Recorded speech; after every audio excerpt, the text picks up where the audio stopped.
Welcome students. 8th standard math 6th chapter statistics. Statistics அப்படிங்கிறது தமிழ்ல சொல்லணும் அப்படின்னா புள்ளியியல் அப்படின்னு சொல்லலாம். Statistics introduction. Before we learn on pie charts, histograms, frequency polygons இதெல்லாமே நம்ம லாஸ்ட் இயர் கிளாஸ்ல படிச்சிருக்கோம். பை சார்ட்னா என்ன, ஹிஸ்டோகிராம்ஸ்னா என்ன, ஃப்ரீக்வன்சி பாலிகன்ஸ்னா என்ன இதெல்லாம் படிச்சிருக்கோம். நெக்ஸ்ட் இப்போ இந்த கிளாஸ்ல என்ன பார்க்க போறோம் அப்படின்னா லைக் டேட்டா, அதே மாதிரி தான் data, primary and secondary and frequency tables for ungrouped data. Primary டேட்டானா என்னென்னு பார்க்க போகிறோம், செகண்டரி டேட்டா, ஃப்ரீக்வன்சி டேபிள்ஸ் பற்றி பார்க்க போகிறோம், அன்குரூப்டு டேட்டா பற்றி பார்க்க போகிறோம். நெக்ஸ்ட் டேட்டான்னு சொல்கிறோம் இல்லையா, இப்போ டேட்டா அப்படின்னா என்ன அப்படின்னு கொடுத்துருக்காங்க statement. Data is a collection of facts. Data is a collection of facts such as numbers, words, measurements and observations.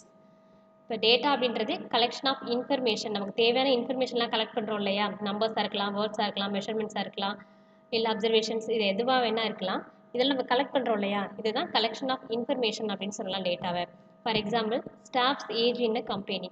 ஒரு கம்பெனி உள்ள ஸ்டாஃபோட ஏஜ் கொடுத்துருக்காங்க. இப்போ ஒரு கம்பெனியில் நிறைய ஸ்டாஃப்ஸ் ஒர்க் பண்ணுறாங்க, இவங்களை ஏஜஸ்லாம் தெரிஞ்சுக்கணும் அப்படின்னா அவங்களோட ஏஜஸை கலெக்ட் பண்ணுங்கன்னு சொல்கிறோம் இல்லையா. இப்போ கலெக்ட் பண்ணியிருக்காங்க 27, 51, 19 இது மாதிரி கலெக்ட் பண்ணியிருக்காங்க. இதுதான் என்னென்னு சொல்கிறோம், data.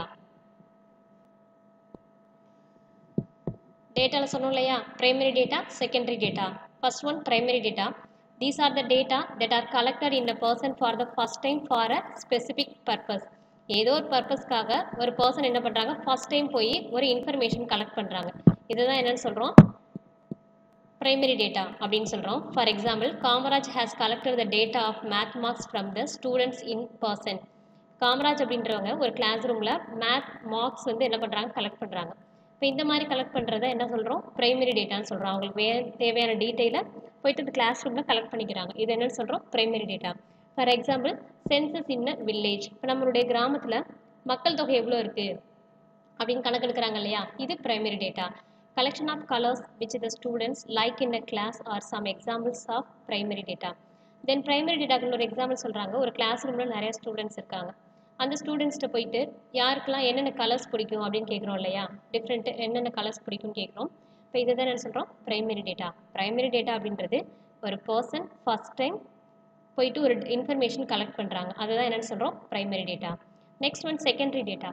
These are the data that are sourced from the some places that has originally collected it. This kind of data has already been collected by some other persons. என்ன சொல்றாங்க, this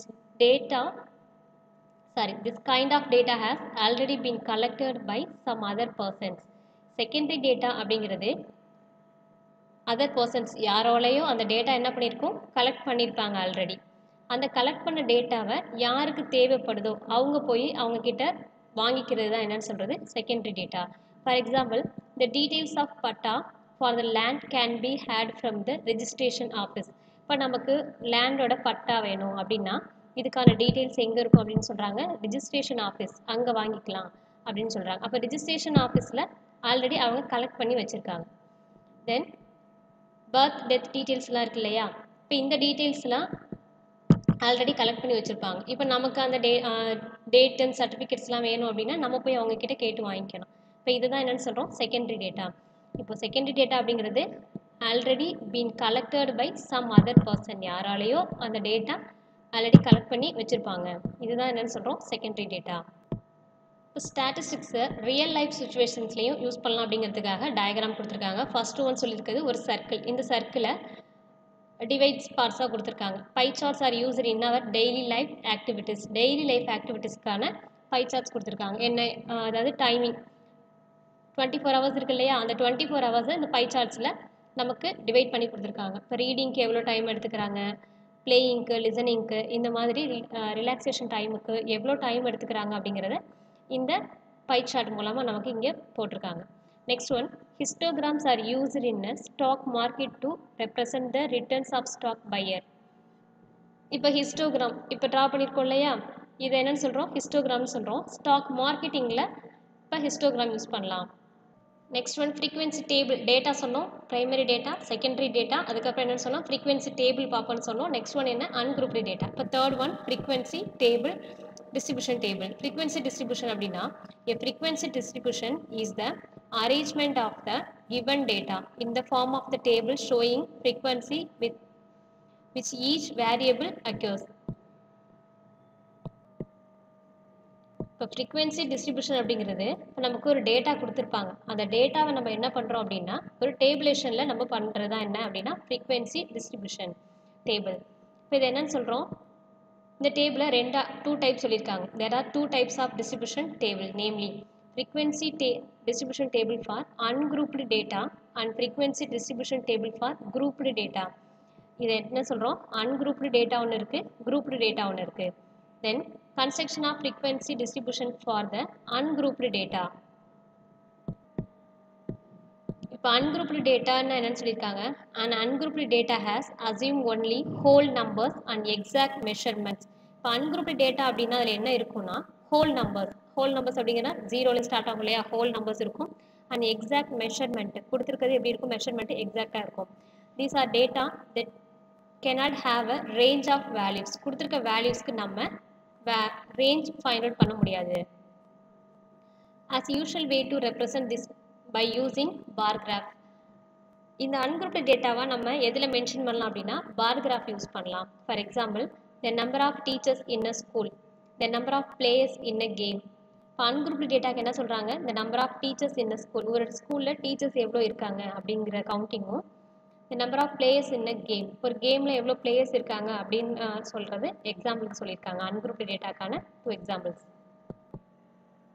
example 6.1 ungrouped டேட்டாக்கான ஒரு example sum. Form the ungrouped frequency table for the weight of 25 students in standard 4 given below and answer the following questions. 4th standard ஸ்டூடெண்ட்ஸ்க்கான wait கொடுத்துருக்காங்க. Number of students எவ்வளோ, 25 students, அவங்களுக்கான wait கொடுத்துருக்காங்க. இப்போ இங்கே கீழே 25, 24, 20, 25, 16, 15 இதெல்லாம் இருக்கு இல்லையா, அந்த 25 ஸ்டூடெண்ட்ஸ்க்கான வெயிட். இப்போ அவங்க கேட்டிருக்க கொஸ்டின்ஸ்க்கு ஆன்சர் பண்ணுறோம். கொஸ்டின் என்னன்னு பார்ப்போம். Find the range of the weight. First question இந்த ஸ்டூடெண்ட்ஸ்க்கான வெயிட்டுக்கான ரேஞ்ச் கேட்குறாங்க. Next, second one, how many students has the highest weight in the class? How many students has the highest weight in the class? Highest weightல எவ்வளோ students இருக்காங்க அப்படின்னு கேட்குறாங்க. Second question. Next third one, what is the weight to when more number of students belong to. இப்போ highest weight உள்ள students இருக்காங்க இல்லையா, இப்போது அவங்க எந்த கேட்டகரியில் வருவாங்க, எந்த நம்பர் பிலாங் டு அதில் வருவாங்கன்னு கேட்குறாங்க. Next, how many of them belong to the least weight. Second one highest weight பார்த்தோம் இல்லையா, அப்போ லாஸ்ட் ஒன் என்ன, லீஸ்ட் வெயிட்டில் எவ்வளோ பேர் இருக்காங்க அப்படின்னு கேட்குறாங்க. நெக்ஸ்ட் இப்போது 25 ஸ்டூடெண்ட்ஸ்க்கான வெயிட் கொடுத்துருக்காங்க. இந்த வெயிட்டை நம்ம ஒரு ஃப்ரீக்வன்சி டேபிளில் ரைட் பண்ணுறோம். என்ன கொடுத்துருக்காங்க, வெயிட்டு, சென்டரில் என்ன ரைட் பண்ணுறோம், tally marks. Next one frequency. Frequency அப்படிங்கிறது அங்கே கொடுத்துருக்க கவுண்டிங். இப்போ லீஸ்ட் வெயிட் என்ன இருக்குதுன்னு பார்ப்போம். இங்கே 25, 24, 20, 25, 16, 15. இப்போ இது எல்லாமே அப்சர்வ் பண்ணுங்கள். அப்சர்வ் பண்ணிவிட்டு இப்போ லீஸ்ட் என்ன இருக்குது அப்படின்னா 15 இருக்குது அப்படின்னு எடுத்துக்கிறேன். இப்போ நம்ம ஸ்டார்ட் பண்ணுறோம். 15 இருக்குது, 16, 18 இருக்குது. இங்கே 17 நம்பர் ரைட் பண்ணல. அப்போ இங்கே 17 இல்லை அப்படின்னா இங்கே கொடுத்துருக்க வெயிட்டில் நம்ம 17 நமக்கு இல்லை. இங்கே என்னென்ன வெயிட்லாம் இருக்கோ அதெல்லாம் எடுத்து வெயிட்டில் ரைட் பண்ணியிருக்கோம். 15, 16, 18, 20, 24, 25, 27 இருக்குது.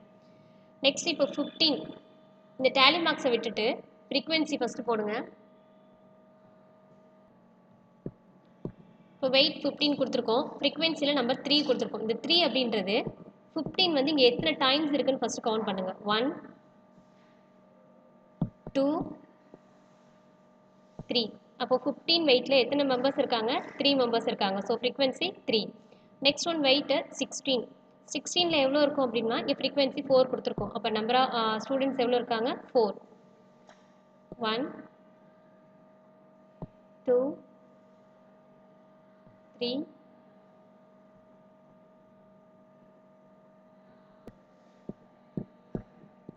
4. அப்போது வெயிட் 16ல் எத்தனை மெம்பர்ஸ் இருக்காங்க, 4 மெம்பர்ஸ். நெக்ஸ்ட் ஒன் 18ல் 3, நம்பர் 20ல் 5, 24ல் 2, வெயிட் 25ல் 6, 27ல் 2. இப்போ இந்த ஃப்ரீக்வன்சி ஃபுல்லாக ஆட் பண்ணுறோம். ஆட் பண்ணோம் அப்படின்னா 25 இருக்குது. நமக்கு நம்பர் ஆஃப் ஸ்டூடெண்ட்ஸ் எவ்வளோ கொடுத்துருந்தாங்க? 25. அப்போ நம்ம இங்கே ஆட் பண்ணும்போது என்ன கிடைக்குது? 25. நம்ம இங்கே டோட்டலில் 25னு டேரெக்டாக போட்டக்கூடாது. ஃப்ரீக்வன்சிஸை ஆட் பண்ணி தான் இதுக்கு இந்த 25க்கு ஈக்குவலாக கொண்டு வரணும். நம்ம டேரெக்டாக 25 ஸ்டூடெண்ட்ஸ் கொடுத்துட்டோம் அப்படின்னா இங்கே இடையில ஃப்ரீக்வன்சியில் நம்ம மிஸ்டேக்ஸ் பண்ணியிருந்தோம் அப்படின்னா தெரியாது. இப்போ இந்த ஃப்ரீக்வன்சிக்கான டேலி மார்க்ஸ் ட்ரா பண்ணுறோம். இப்போ ஃப்ரீக்வன்சி எவ்வளோ இருக்குது? 3 இருக்குது. அப்போ டேலி மார்க்ஸ் வந்து 3 லைன் போட்டிருக்கோம். நம்ம அடிஷனுக்கு போடுவோம்ல லைனு, அதே மாதிரி 3 லைன்ஸ். நெக்ஸ்ட் என்ன இருக்குது? நம்பர் 4 இருக்குது, 4 லைன்ஸ். நெக்ஸ்ட் 3 இருக்குது, 3 லைன் கொடுத்து 3 டேலி மார்க். நெக்ஸ்ட் ஒன் 5 இருக்குது, 5க்கு 1 2 3 4. இந்த 5th லைனை கிராஸ் லைனாக அடிக்கிறோம். நெக்ஸ்ட் ஒன் நம்பர் 2 இருக்குது, டேலி மார்க்ஸ் 2. 6 இருக்கு இல்லையா? 1 2 3 4, 5th line cross line. Next 6th one number 2 இருக்குது, 1 2. நம்பர் 4 வரைக்கும் கவுண்ட் பண்ணிவிட்டு எப்போ 5th லைன் வருதோ அதை கிராஸ் லைன். இதுவே நம்பர் 10 இருக்குது அப்படின்னா இது 5 வரைக்கும் 4 லைன் போட்டு ஒரு கிராஸ் லைன் கொடுப்போம். நெக்ஸ்ட் 5க்கு 6 7 8 9 10th லைனை கிராஸ் லைனாக கொடுப்போம். ஃப்ரீக்வன்சி டேபிளில் அந்த 5th line 10th line 15th line 20 line இதெல்லாம் என்ன இருக்கும் அப்படின்னா கிராஸ் லைனாக இருக்கும். இப்போ டேபிள் மேக் பண்ணிட்டோம். ஃபஸ்ட்டு 4 கொஸ்டின்ஸ் கேட்டிருந்தாங்க இல்லையா? அதுக்கு ஆன்சர் பண்ணலாம். First question, find the range of the weights. கொடுத்துருக்க வெயிட்ஸ்க்கு என்ன கேட்டிருக்காங்க? ரேஞ்ச் கேட்குறாங்க. First question answer, the range of the given data is the difference between the largest and the smallest value. Range அப்படிங்கிறது எதில் ஃபைண்ட் அவுட் பண்ணுறதுனா கொடுத்துருக்க wait இருக்கு இல்லையா, அதில் கிரேட்டஸ்ட் வேல்யூ அதாவது லார்ஜஸ்ட் வேல்யூவும் ஸ்மாலஸ்ட் வேல்யூவும் எடுத்துக்கணும். அது ரெண்டுக்கான டிஃப்ரென்ஸ் தான் என்ன அப்படின்னா நமக்கு ரேஞ்ச். எந்த ஒரு சம்மு கொடுத்துட்டு அதுக்கான ரேஞ்ச் கேட்டாங்க அப்படின்னா ஹையஸ்ட் வேல்யூவையும் லோயஸ்ட் வேல்யூ சப்ராக்ட் பண்ணுறோம். அது கிடைக்கிற வேல்யூ தான் என்ன அப்படின்னா ரேஞ்ச். இப்போ ஹையஸ்ட் வெயிட் என்ன அப்படின்னா 27, லோயஸ்ட் வெயிட் எவ்வளோ 15. இதை சப்ராக்ட் பண்ணோம் அப்படின்னா என்ன கிடைக்குது? 12 கிடைக்குது. Next second question, how many of the students has the highest weight of the class.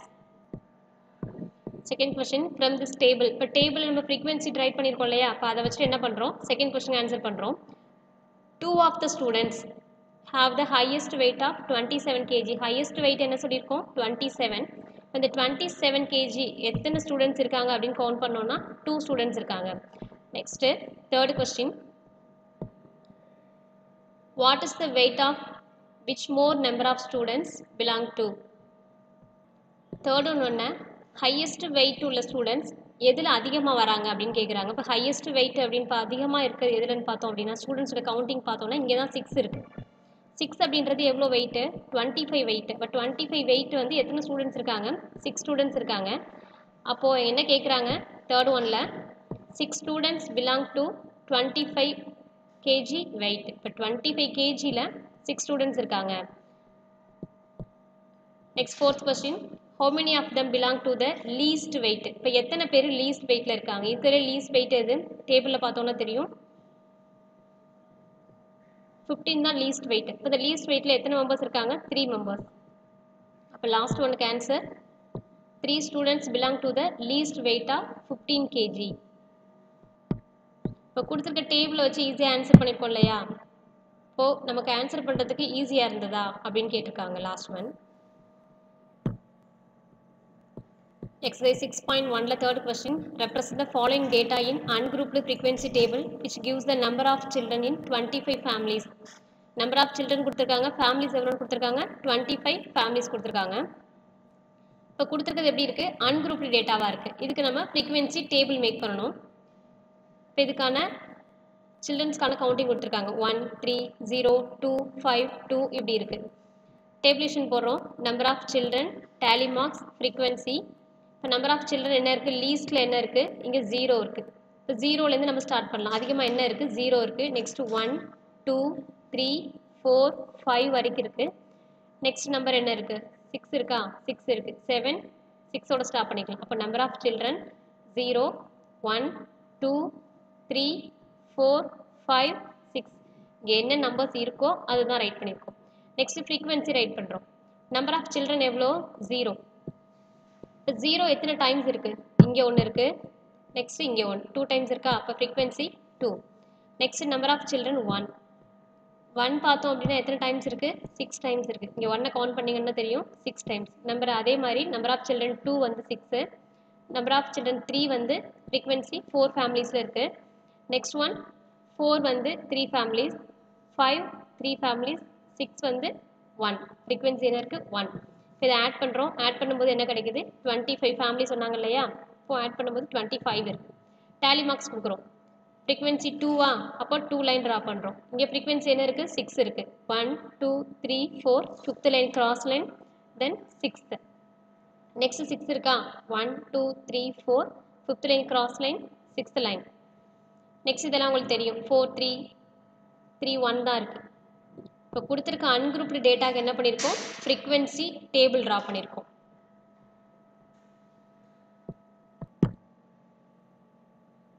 இப்போ இந்த கிளாஸில் டேட்டானா என்னென்னு பார்த்தோம். டேட்டாவில் primary data, secondary data, ungrouped data பார்த்தோம்.